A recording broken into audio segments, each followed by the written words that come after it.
Completar esta tercera parte ya con la historia de José. Habíamos dejado a Jacob después del paso del Yabok, primero confrontado con sus propias estrategias y sus cálculos, lo cual le lleva a cruzar en la noche de la fe ese río, enfrentarse directamente con el rostro de Dios. Sus propias estrategias no le sirven, pero el rostro de Dios no se convierte para él en una experiencia aniquiladora, sino al revés, purificadora. Todo expresado en esa herida en el muslo que le impide mantener más su ventaja de hacer trampas, lo purifica y le permite poder contemplar el rostro de su hermano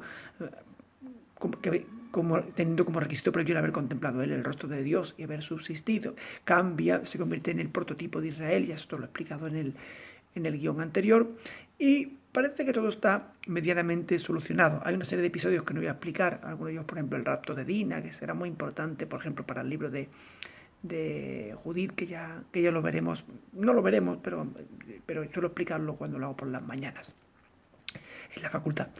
Bien, pero vamos a ver lo que nos interesa, que es el meollo de la historia de José. Del capítulo 37, empieza en el versículo 2, al capítulo 50, hasta el final prácticamente del libro. Sobre el origen de este relato no existe hasta el momento ningún consenso. Tiene la forma literaria de una novela egipcia. Las fechas de composición propuestas van desde el siglo IX a.C., donde funcionaría como una legitimación del Reino del Norte, hasta otros autores que lo colocarían en la época helenística. Su ausencia en todos los sumarios históricos de la Biblia hebrea, con excepción del reciente Salmo 105 y del aún más reciente Elogio de los Padres en el Eclesiástico en Ben Sirá, indica que podría tratarse de un escrito propiamente de la diáspora. La historia, aun constituyendo una unidad literaria prácticamente autónoma, parece haber tenido un elaborado proceso de composición. Por eso, a la hora de estructurarla, podríamos distinguir en ella los siguientes bloques. Los capítulos 37, 42 y 45 están focalizados en el conflicto vivido y padecido en el seno de la familia de Jacob y en su resolución.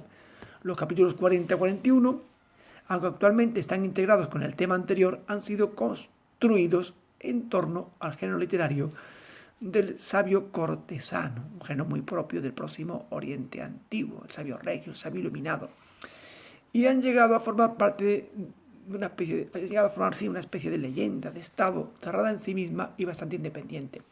Génesis 38 es un capítulo de origen redaccional, es clave y se encuentra del todo aislado, sin conexiones evidente con el resto de la historia, aunque va a funcionar como una llave de resolución del conflicto. El capítulo 39 da la impresión de pertenecer al género literario de los peligros de la seducción femenina, es el capítulo de Potifar. Presente también mucho en la literatura sapiencial, con Proverbios 2.16, 5.3, o 5.20, 6.24, 22.14, etc. Y también aparecen estos peligros de la seducción femenina en otro relato de la literatura próxima oriental, como el relato egipcio de los dos hermanos. Finalmente, los capítulos 46 y 50 están constituidos por una serie de intervenciones redaccionales, dando forma a una amplia secuencia narrativa de digresiones y diversiones respecto a la trama principal de la historia, pero que tienen como fin llevarla a su desenlace y colofón. Bueno, ¿cómo se articula el relato narrativamente? Se articula retomando un problema que no había quedado resuelto. Jacob ha resuelto su personalidad de tramposo, ya no la tiene. Eso ha quedado solucionado. Pero no se ha zanjado el problema de la acepción de personas. Es en esta historia en la que van a quedar definitivamente zanjadas. La preferencia y simpatías presentes en todo el ciclo de Jacob, recordad las de Isaac y Rebeca, las que hemos dicho respecto a Jacob y Esaú, a veces innatas y a veces oportunistas, van a generar la crisis. Aquí en este caso, la acepción de personas es la predilección de Jacob por José. ¿Por qué? Bueno, porque era el hijo de su vejez, era el hijo de Raquel, era su esposa amada, entonces siente predilección por él. Pero también hay otro elemento que envenena las relaciones. Todos los personajes van a contribuir, según el narrador, de un modo u otro, al ambiente hostil. Jacob porque hace acepción de personas y quiere más a su hijo José. José porque hace confidencias a su hermano. Cuando lo leemos, José apacentaba el rebaño de sus hermanos, en el versículo 2, los hijos de Balá y Zilpá, mujer de su padre. José comunicó a su padre que estos tenían mala fama. ¿Qué es lo que hacía José? Chivarse al padre, con lo cual también generaba mal ambiente. Bueno, y después también las pretensiones del propio José con sus sueños que levanta las sospechas incluso de sus hermanos y su padre. ¿Qué te crees que vamos a rendirte culto y pleitesía? Aparece también ahí, aparte de generar el conflicto, otra de las grandes herramientas que van a permitir su resolución, como es la capacidad de José de interpretar sueños y de adivinar. El caso es que las relaciones se envenenan y se establece un drama en el que los celos y el odio comprometen gravemente la construcción de una fraternidad en una familia digna de llevar ese nombre. La crisis familiar se desarrolla en 3 relaciones diferentes e íntimamente correlativas. Entre Jacob y José hay una separación radical. Entre los hermanos y José también prevalece la violencia y la exclusión. Y entre Jacob y sus hijos, porque el disimulo, la mentira y la hipocresía cangrenan la relación. Es decir, que la crisis familiar tiene 3 tipos de relaciones. Jacob y José vivirán separados hasta el final de la historia. José y sus hermanos vivirán una historia de violencia y exclusión y también de separación. Y Jacob y sus hijos seguirán viviendo una historia de mentira, de disimulo, para que los hermanos puedan camuflar el que se han deshecho de su hermano y su padre crea que han muerto. Todos están implicados en la violencia, siendo cada uno a la vez causante y víctima. ¿Cuáles son los ingredientes de la crisis? Preocupación prioritaria por sí mismo e injusticia infligida al otro, mentira o disimulo para ocultarlo, para ocultar todo el pastel, y violencia y muerte. ¿Cómo actúa Dios? Actúa de una manera discreta y a través de la sabiduría del don que va a otorgarle a José en los sueños. No desmentida ni siquiera ante la prueba y la injusticia, que va a ser la que garantice la resolución de los conflictos. ¿Cómo se va a generar y resolver el conflicto? Bueno, pues en primer lugar tenemos la historia de la venta de José, que todos vosotros conocéis y que podéis leer en el libro. Es una historia que ha sido creada a partir de 2 relatos diferentes. ¿Por qué lo sabemos? Bueno, porque aparecen 2 personajes que intervienen. Por un lado Rubén, y por otro lado interviene Judá. Rubén dice, versículo 21, capítulo 37, versículo 21. Al oír esto, Rubén intentó salvarlo de sus manos y dijo, no, matarlo no. Y añadió, no derraméis su sangre, echadlo en esta cisterna que hay en el desierto, pero no pongáis sus manos sobre él. Finalmente, después, más adelante, interviene Judá en el versículo 26. Que sacamos con matar a nuestro hermano y ocultar su muerte. Propongo que lo vendamos a los ismaelitas, ¿veis? Otro rasgo de que la historia está mezclada es que pasan unos madianitas y son los que se lo sacan de la cisterna y lo venden a los ismaelitas. Si lo vais viendo el relato y lo leéis con detenimiento, veis cómo 2 historias se han mezclado ahí. El caso es que acaba José en Egipto, donde tiene que enfrentarse, como es el bendito, que es víctima de sus hermanos, es el bendito de Dios, en este caso es una especie de siervo sufriente, pues llega a casa de Potifar y se adquiere el favor de su señor porque tiene esa capacidad de administrar, tiene esa capacidad de adivinar que le granjea la simpatía, pero se encuentra con la seducción de la mujer extranjera y acaba en la cárcel. En la cárcel pues será reivindicado también por su capacidad de adivinar sueños, con la historia del copero y del panadero. Uno es ajusticiado y finalmente el copero es rehabilitado. El copero había prometido a José acordarse de él cuando salía de la cárcel, pero no se acuerda. Al final van a ser los acontecimientos, el sueño del faraón, el que va a traer a la memoria del copero la capacidad de José de adivinar sueños, y esto lo va a situar al frente de Egipto. Es decir, las circunstancias y las peripecias que Dios va rodeando entre bastidores sitúan a José en una situación especial. Ahora hace falta que se reencuentre con sus hermanos.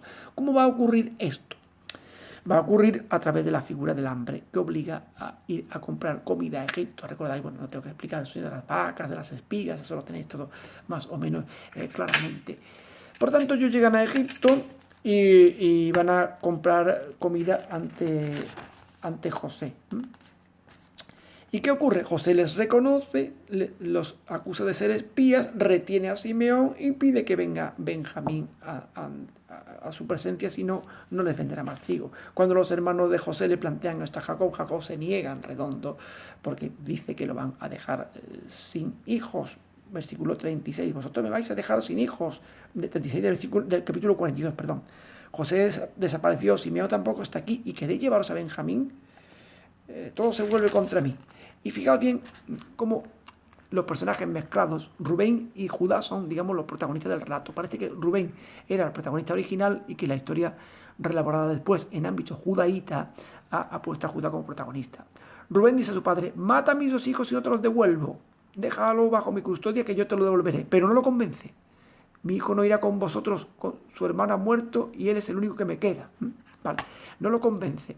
A pesar de que le ofrece la vida de sus hijos a cambio de la suya, pero no es una oferta suficientemente generosa, porque está ofreciendo a otros en lugar de él. ¿Cómo se va a resolver esto? Pues se va a resolver gracias a un episodio muy anterior, al capítulo 38, que es la historia de Judá y Tamar. Bueno, ¿y qué tiene que ver la historia de Judá y Tamar, que nos cuenta un episodio completamente distinto con la resolución del conflicto de José y sus hermanos?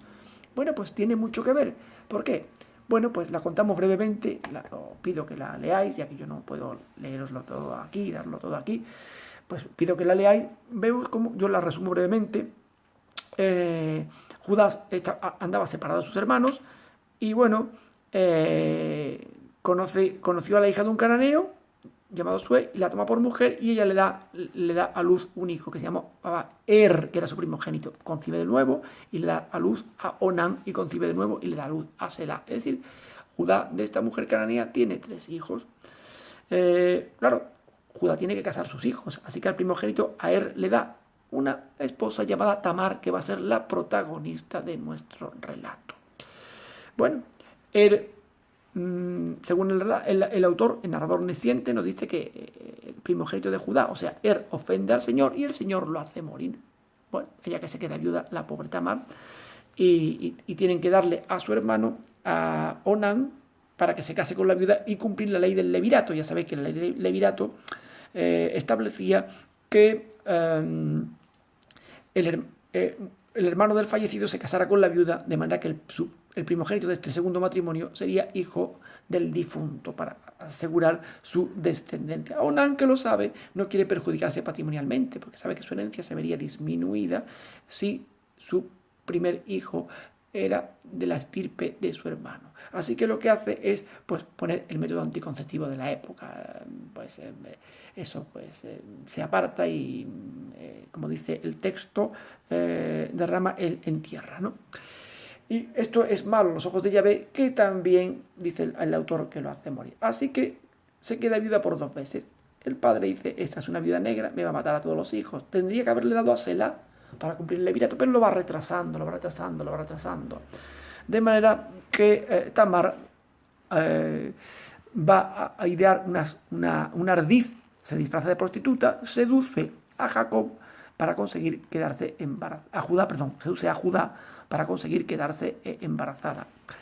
Pero le pide unos signos principales. Es decir, él le promete un cordero, pagó la posesión en especie, no se lo pagaban en dinero, sino en especie, era el tiempo del esquileo, le promete un cordero, pero ella le pide en prenda el sello, el cordón y el bastón, los signos del pater familias. Claro, con el tiempo se descubre que está embarazada y según la justicia israelita tienen que ejecutarla por haber cometido adulterio, pero cuando van a hacerlo ella entrega los signos propios del pater familias indicando que ese es el padre del niño. ¿Cuál es la respuesta de Judá?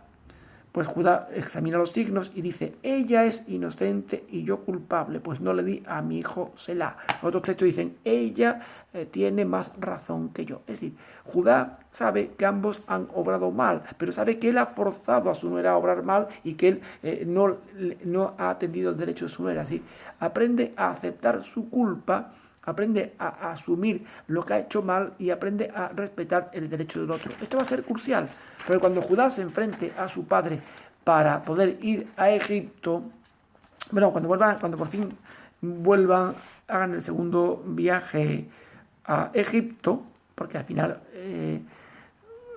el alimento se acaba, en el capítulo 43 Judá le dice: aquel hombre nos advirtió: no seréis admitidos de nuevo en mi presencia sin nuestro hermano menor. Si permite que nuestro hermano menor venga con nosotros, bajaremos y compraremos provisiones. Pero si no lo dejas venir, no bajaremos. El otro sigue insistiendo y entonces Judá dijo a su padre Israel: deja al muchacho bajo mi custodia y pongámonos en camino. Es la única manera de sobrevivir y de que no perezcamos, ni nosotros, ni tú, ni tus hijos. Yo me hago responsable de él. A mí me pedirás cuenta. Si no te lo devuelvo, si no lo traigo de junto a ti, yo seré culpable ante ti toda mi vida. Es decir, ¿qué es lo que hace? Que se pone él, no ofrece a sus hijos ni a un tercero, sino él ha aprendido la lección y se pone él en el lugar del otro y él arrostra la responsabilidad completamente. La lección aprendida con Tamar sirve para resolver el conflicto, ya que bajará con ellos Benjamín, y al final, en el versículo 44, en el episodio de la copa de José, Judá cumple su papel, cuenta la historia de su padre y decide ponerse él en el lugar de su hermano. Una vez que le ha contado esta historia, así que si yo vuelvo, capítulo 44, versículo 30, así que si yo vuelvo a tu siervo mi padre sin llevar como nosotros al joven, a quien él quiere con toda su alma, cuando vea que el joven no está con nosotros, morirá, daremos con sus canas en el sepulcro. Yo, que soy tu siervo, me he hecho responsable del joven ante mi padre diciendo, si no te lo devuelvo, seré culpable ante ti toda mi vida. Por eso te suplico que yo, tu siervo, quede como esclavo de mi señor en lugar del joven. Es capaz él de ofrecerse por el otro. Ha cumplido el proceso completo de conversión. A partir de ahí José se da a conocer y vienen todas las reconciliaciones habidas y por haber. Es decir, la trama de Judá y Tamar han servido para desenmascarar a aquellos que en secreto perpetran engaños, dañando a débiles e indefensos.